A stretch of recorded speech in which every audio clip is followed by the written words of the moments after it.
Boa noite a todos, me chamo Aline Canhati, sou médica oncologista e faço oncogenética no ICESP, no Hospital Alemão Oswaldo Cruz, em São Paulo, né? Agradeço a oportunidade de estar aqui conversando com vocês sobre oncogenética e principalmente parabenizo pela iniciativa num congresso tão importante, desse módulo de aconselhamento genético, que eu acho que é uma área de atuação do futuro, né, em que poucos de nós, né, já graduadas em medicina, com especialidades, tivemos esse contato na nossa formação. Então, eu achei extremamente interessante e parabenizo vocês. Eu vou aproveitar o primeiro caso para rever alguns conceitos do heredograma ou da árvore genealógica, né? Então, eu sempre explico para os pacientes, quando eu vou, né, iniciar uma consulta, na consulta pré-teste principalmente, eu explico para ele, agora nós vamos desenhar a sua família, né? Porque através dessa árvore a gente consegue visualizar os tumores, a idade de início de acometimento, geração por geração, né? Então aqui, o indivíduo que me procurou na consulta, né, o quadradinho representa o sexo masculino, enquanto o círculo, o sexo feminino, tá? Isso daqui é um conceito que é válido em todos os locais. Então, o quadrado masculino, o círculo feminino, tá? Geralmente do lado direito de onde eu estou, a gente desenha o lado materno, do lado esquerdo o lado paterno. O indivíduo que nos procura para essa consulta, ele é representado por essa seta, sendo que quando ele é acometido, né, no caso por câncer, por uma neoplasia maligna, ele é chamado de probando. Aquele indivíduo, no exemplo, se fosse o irmão aqui, que nos procurasse para uma consulta não acometido por câncer, ele seria chamado de consulente, tá? A gente pelo menos tem que representar cada família por 3 gerações. Então aqui a gente tem a geração do paciente, os pais e os avós. É sempre importante a gente tentar identificar a ascendência desse paciente. Mas por que vocês vão pensar, né? Vão me perguntar. Primeiro porque isso nos indica alguns detalhes. Um exemplo, por exemplo, dos judeus Askenazi, que são aqueles judeus provenientes ali da Europa Central, né?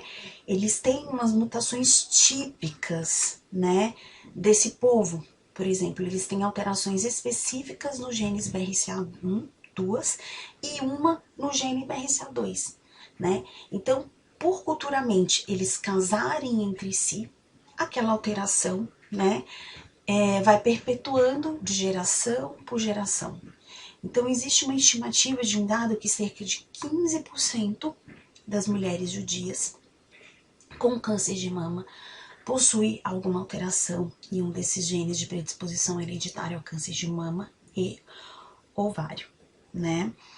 Então, nesse primeiro caso, é um senhor do sexo masculino que me procurou aos 55 anos e que me conta que teve um câncer de mama aos 45 anos do lado esquerdo. Então, depois de um aconselhamento pré-teste, em que ele foi orientado sobre o que é o teste genético, quais são os seus principais resultados, qual é a importância desse exame para ele, né? Então, porque muitas vezes o paciente, quando ele já vem principalmente com uma doença mais avançada, metastática, ele me pergunta: tudo bem, doutora, mas o que isso tem de implicância na minha vida, né?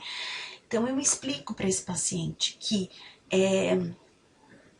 isso tem uma implicância para ele, porque hoje existem drogas para tratar o câncer obviamente em cada etapa do tratamento que são específicas para essas alterações genéticas, né?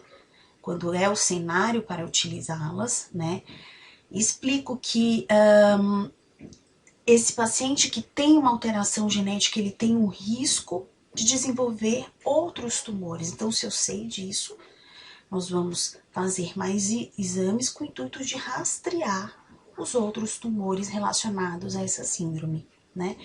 E o mais importante, esse paciente, você conhecer essa alteração genética, né? Você consegue rastrear toda uma família. Essas síndromes, geralmente, elas são autossômicas dominantes. O que é isso, né? Os parentes de primeiro grau, que são irmãos, pais e filhos, que nesse caso nenhum desses dois indivíduos tiveram filhos, tem cerca de 50% de chances de ter a mesma alteração genética. Então, se eu conheço isso, uma família inteira entra no rastreamento, porque o risco desses indivíduos é maior do que a população em geral. Então, se eu sei disso, eles precisam entrar num programa de rastreamento, fazendo mais exames, alguns com indicação de fazerem cirurgias redutoras de risco, tá bom? Então, esse indivíduo me procurou, né? Ele foi orientado pelo mastologista dele, de que por ter tido um câncer de mama no sexo masculino é um câncer extremamente raro, tá? Ele acomete cerca de 0,1% da população, né? Então, se você já está diante de um diagnóstico raro, já tem que acender uma luzinha na cabeça do médico encaminhador de que, opa, será que atrás disso não tem nenhuma alteração genética? Uma outra coisa que eu sempre explico para os pacientes, né? A causa hereditária do câncer, ela é a minoria das causas. É cerca de 10 a 20%, isso varia de síndrome para síndrome, né?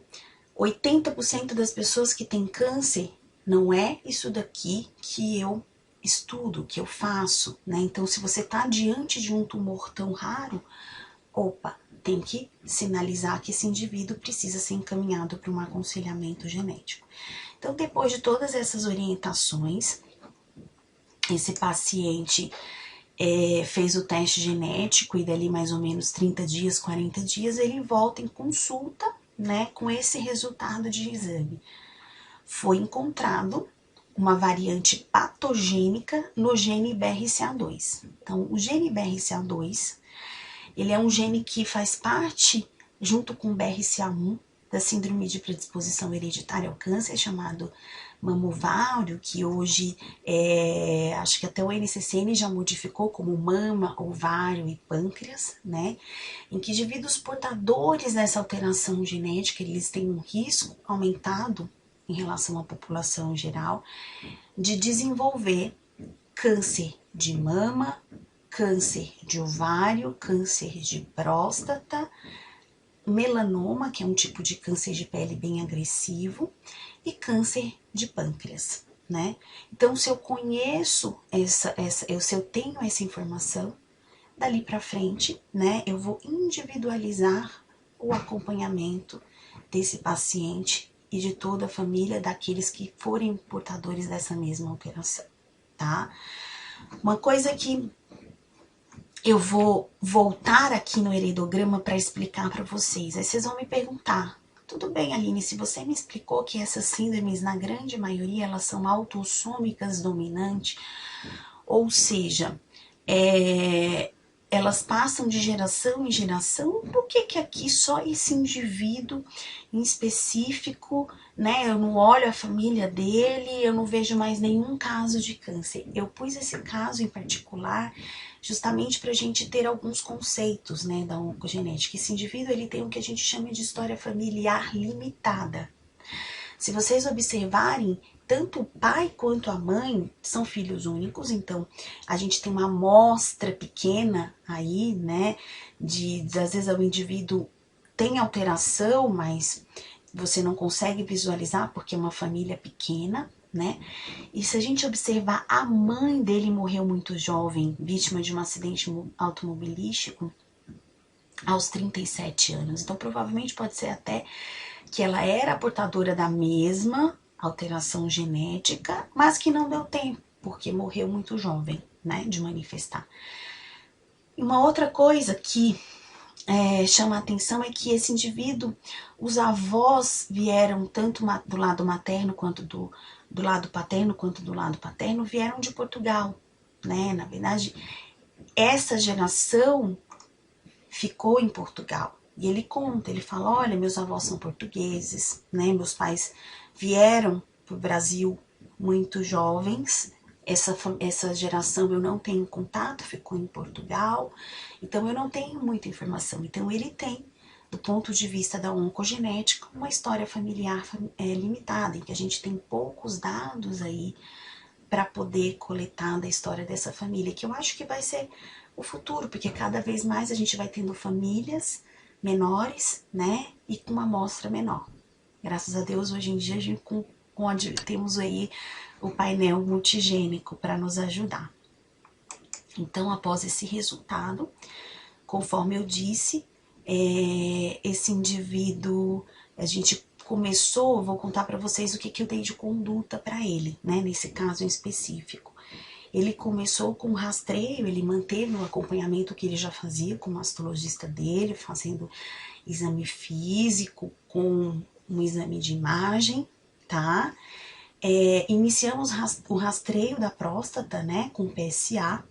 Ele foi encaminhado para uma dermatologista com essa visão para realizar uma dermatoscopia anual, né, com o intuito de rastrear os tumores de pele mais agressivos como o melanoma, né, e à luz da literatura atual, pelos guidelines, apesar de portadores dessa alteração genética ter um risco maior de desenvolver câncer de pâncreas, né, só é recomendado rastreio de câncer de câncer de pâncreas para essa alteração genética quando você tem história familiar, se ele tivesse outros familiares com câncer de pâncreas. No segundo caso, né, eu trago uma mulher de 60 anos, né, sem antecedentes pessoais de câncer, né. De história familiar, ela tem a irmã que teve um câncer de ovário aos 55 anos e faleceu com o advento da doença, em decorrência da doença, aos 58 anos. Tá? Do lado materno, o avô teve câncer de próstata aos 80 anos e do lado paterno, 2 tios, né? Sendo que o tio teve um câncer de intestino com 70 anos e uma tia com câncer de mama por volta dos 75 anos, tá? E essa mulher me procurou extremamente angustiada, porque perdeu uma irmã com tumor super agressivo, que quando descobriu já tinha um tumor já metastático, não passível de cura, e ela me questionou, doutor, eu vim aqui para saber se eu também tenho o mesmo risco da minha irmã, né? Eu corro o mesmo risco que a minha irmã de ter câncer de ovário. Então, eu expliquei para ela, acho que uma coisa que a gente tem sempre que explicar nesse aconselhamento pós-teste são as limitações de você tá oferecendo um teste genético para os indivíduos não acometidos. O que é isso? Não é que é errado eu fazer um exame naquele indivíduo que nunca teve câncer, mas se essa irmã não tivesse falecido, talvez ela seria aquele familiar que mais traria informações para toda a família ao realizar um teste genético, porque ela teve o câncer e ela foi a paciente que teve o câncer em idade mais jovem. Vou citar um exemplo. Se a minha paciente em questão faz um teste genético e o teste genético dela vem com ausência de mutações, ou seja, negativo, né? Eu consigo inferir que ela né, aparentemente tem um risco da população em geral de ter câncer, que esse risco não é aumentado pela sua história familiar, né? Mas eu não posso inferir que o resultado negativo dela vale para os demais familiares, né? Uma vez em que, se eu tivesse a oportunidade de testar essa irmã acometida e eu achasse essa variante, uma alteração, né, um resultado positivo, um patogênico, né, eu iria testar nos demais familiares, né, a alteração encontrada nesse indivíduo. Volto a explicar, não é que é errado, mas a gente sempre, ao olhar o heredograma, tenta identificar qual é o indivíduo que, ao fazer o exame, né, por não ser um exame tão barato, vai trazer mais informações para aquela família. Geralmente são os indivíduos acometidos por neoplasia maligna e aqueles que tiveram câncer em idade mais jovem. Nesse caso, não dá para a gente utilizar esse conceito, porque todos os indivíduos que tiveram câncer já estão falecidos. Depois de todo esse aconselhamento e de ter explicado aí as limitações de estar fazendo o exame em indivíduos não acometidos, essa paciente, né, realizou o teste. E agora eu vou explicar para vocês o porquê. Ela foi uma paciente bem orientada, e foi muito bem orientada pelo médico dela, assistente.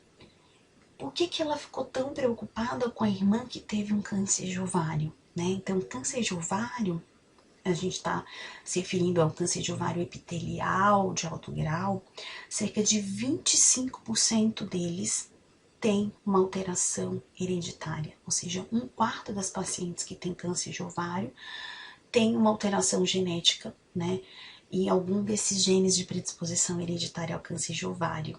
Então, ela foi orientada sobre isso e veio extremamente preocupada.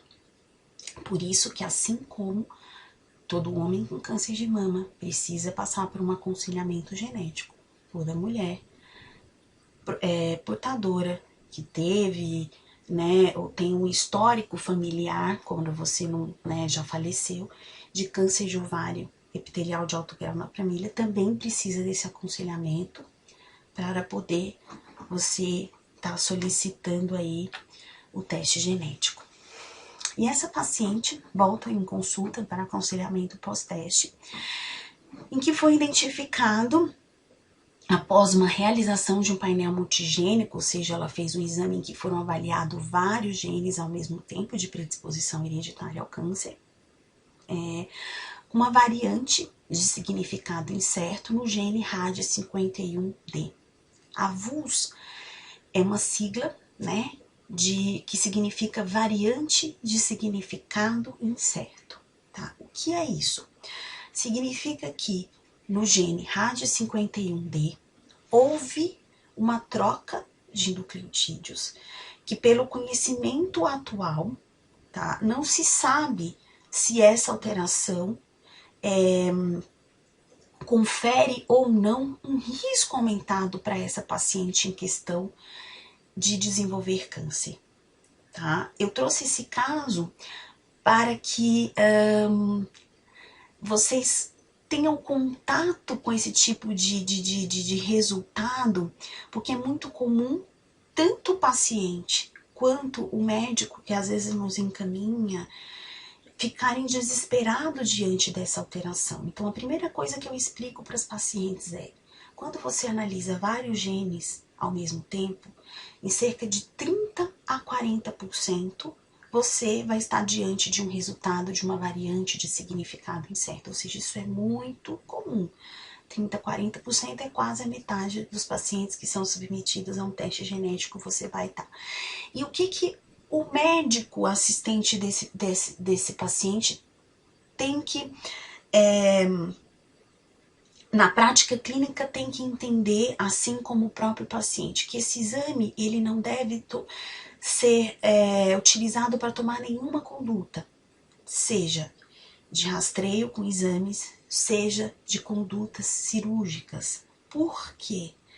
90% dessas variantes de significado incerto no futuro, né, vão se tornar variantes benignas. E se você toma qualquer conduta com esse resultado, você tem novamente 90% de chance de errar, né? Então, a conduta diante desses casos, volto a dizer, a importância de uma primeira consulta bem feita, em que você explica para o paciente o que é o teste genético, os seus principais resultados, e aí você tem que explicar o que é a VUS. Quando o paciente ele volta nessa consulta de retorno e se vê diante desse resultado incerto, né?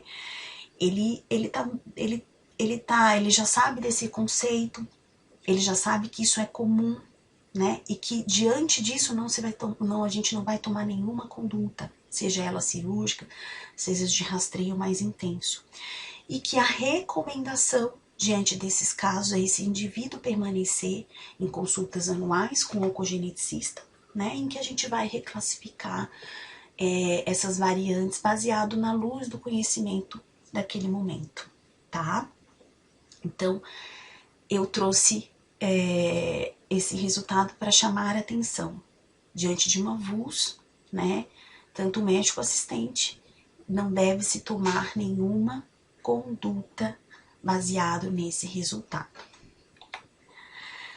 E agora, na ASCO de 2020, me chamou a atenção esse abstract, que foi o prompt, que mostra que nos Estados Unidos, né, de uma população de quase 7.700 mulheres que fizeram um painel multigênico, né, dessas 7.700 mulheres que fizeram um painel multigênico, foram excluídas aquelas que tinham realmente indicação de estarem retirando os ovários, seja porque tiveram câncer de ovário, ou alterações benignas, ou que sim tinham uma variante patogênica em genes que aumentam o risco para câncer de ovário. Mas o que eu trouxe isso aqui foi para chamar a atenção, que cerca de 15%, tá?